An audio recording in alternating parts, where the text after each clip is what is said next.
Everybody's got a price. I wanna how to sleep at night. When the cell comes first and the truth comes second, just stop for a minute and smile. Why is everybody so serious? Acting so dang mysterious. Gotta say it's on your eyes and you use so hard that you can't have a good time. Everybody look to the left, everybody look to the right. Can you feel that? Yeah, we're playing love tonight. Assalamualaikum warahmatullahi wabarakatuh. Saya Yuda Prasetyo dan teman-teman akan mempresentasikan bab 19 tentang laporan bisnis. Laporan bisnis adalah sebagai suatu pesan yang objektif, tersusun teratur yang digunakan untuk menyampaikan informasi dari suatu bagian organisasional atau dari satu institusi ke lembaga lain untuk membantu pengambilan keputusan atau pemecahan masalah. Itu pengertian dari laporan bisnis. Laporan bisnis memiliki beberapa fungsi. Yang pertama, untuk memonitor dan mengendalikan operasional perusahaan. Yang kedua, untuk membantu mengimplementasikan kebijakan dan prosedur yang telah ditetapkan perusahaan. Yang ketiga, untuk memenuhi persyaratan hukum dan peraturan yang berlaku di perusahaan. Yang keempat, untuk menganalisis informasi. Dan yang terakhir, untuk memperoleh sumber pendanaan. Ya, materi selanjutnya yaitu penggolongan laporan bisnis. Yang pertama, menurut fungsinya, suatu laporan dapat dibedakan apakah untuk memberi informasi atau untuk analisis. Jika memberi informasi, yaitu menyajikan fakta dan rangkuman tanpa melakukan analisis. Contoh, laporan perkembangan, laporan sementara, dan laporan triwulan. Dan untuk analisis itu sebaliknya. Yang kedua, menurut subjeknya. Suatu laporan dapat dibedakan menurut dari departemen mana suatu laporan itu diperoleh. Contoh, laporan akuntansi, laporan periklanan, laporan pembelanjaan, dan laporan asuransi. Yang ketiga, menurut formalitasnya. Suatu laporan dapat dibedakan atas dasar formal dan non-formal. Jika laporan formal disebut laporan panjang karena isinya panjang dan umumnya lebih dari 10 halaman. Laporan ini terdiri atas pendahuluan, isi, dan penutup. Dan laporan non-formal yaitu hanya mencakup badan teks dan terdiri atas judul, pengiriman, catatan akhir, dan lampiran. Yang keempat, menurut keasliannya. Suatu laporan atas dasar otoritas atau sukarela dan publik atau swasta. Yang kelima, menurut frekuensinya, yaitu suatu laporan yang atas dasar berkala atau khusus. Laporan berkala, yaitu laporannya keluar secara harian, mingguan, bulanan, atau tahunan. Sedangkan laporan khusus, yaitu laporan yang ditulis manakala ada kebutuhan khusus yang mencakup situasi atau kejadian unik.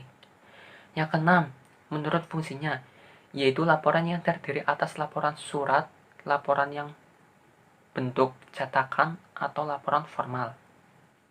Ya, selanjutnya persiapan penulisan laporan bisnis. Yang pertama, definisikan maksud, tujuan, dan ruang lingkup, yaitu dengan melakukan analisis masalah, mencakup tujuan penyusunan laporan, terdiri atas pertanyaan apa, berapa banyak, mengapa, dan kapan. Pertimbangan siapa yang akan menerima laporan. Artinya, penulis harus mempertimbangkan kepada siapa laporan akan ditujukan. Hal ini bertujuan agar laporan yang ingin disampaikan mengenai target ataupun sasaran itu tercapai. Yang ketiga, menentukan ide atau gagasan. Tuangkan semua ide yang terlintas secara umum. Kemudian, buatlah laporan berdasarkan rencana kerja secara rinci, jelas, dan sesuai kondisi yang ada. Yang keempat, yaitu mengumpulkan bahan yang diperlukan. Artinya, Anda harus menyiapkan data laporan yang akan dijadikan bukti sesuai dengan fakta yang ada. Kemudian, Anda perlu menambahkan data-data di luar, misalnya dari koran, majalah, surat kabar, internet, dan masih banyak lagi. Yang kelima yaitu menganalisis dan menafsirkan data. Artinya, Anda harus berusaha jujur dan tidak pernah memanipulasi fakta yang relevan. Yang selanjutnya yang keenam, mengorganisasi data dan mempersiapkan kerangka akhir. Setelah menganalisis dan menafsirkan data, Anda dapat membuat kerangka akhir sesuai metode pengorganisasi dan dilakukan secara hati-hati. Organisasi tubuh laporan bisnis. Penyusunan suatu laporan mempunyai daya tarik yang mempengaruhi calon pembaca laporan. Juga harus dipertimbangkan karena Anda memiliki rencana organisasional untuk seluruh tubuh laporan bisnis. Dalam penyusunan tubuh laporan bisnis ada dua cara yang digunakan, yaitu deduktif, cara langsung, ataupun induktif, cara langsung. Cara deduktif adalah yaitu menggambarkan suatu laporan dari belakang ke depan yang menjelaskan ide pokok atau rekomendasi terlebih dahulu sebelum hal rinci yang dijelaskan. Anda ingin menggunakan cara ini, terlebih dahulu mengetahui karakteristik yang eksekutif, sibuk, dan suka menentukan sesuatu dengan segera. Mengetahui good news atau informasi netral, menganalisis data lebih baik dan jadi mudah jika kesimpulan ditemukan pada awal laporan. Ingin mengetahui pandangan penulis, jangan segera dan lebih menyukai laporan disusun dengan cara deduktif.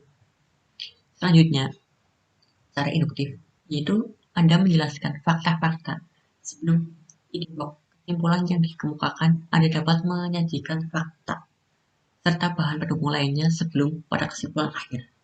Anda juga dapat menggunakan cara ini dan Anda juga harus mengetahui karakteristik,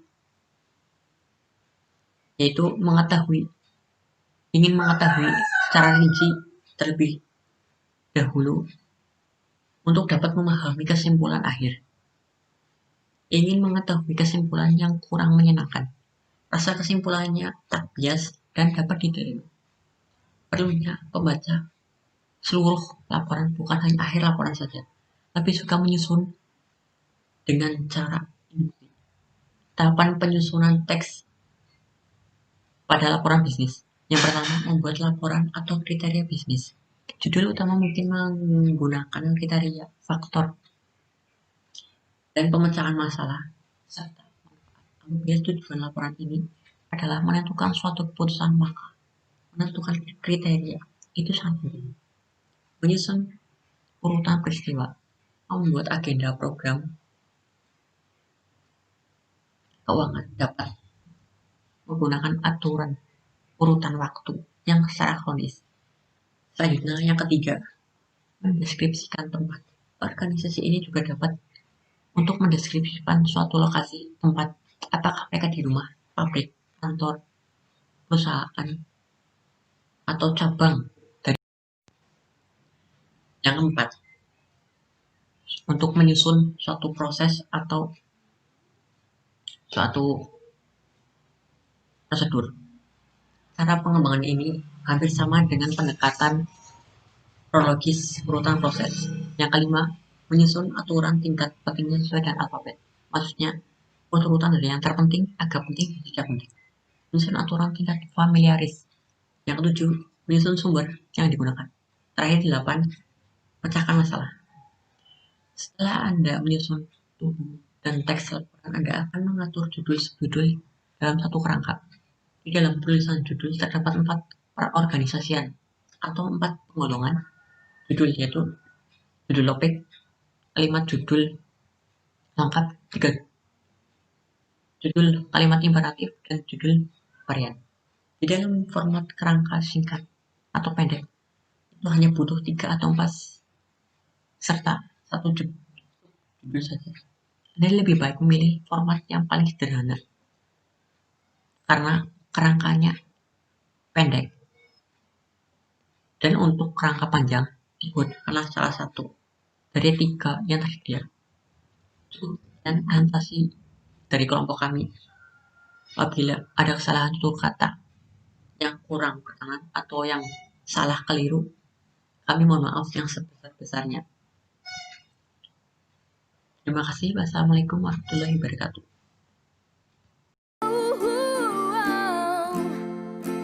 Everybody look to the left, everybody look to the right.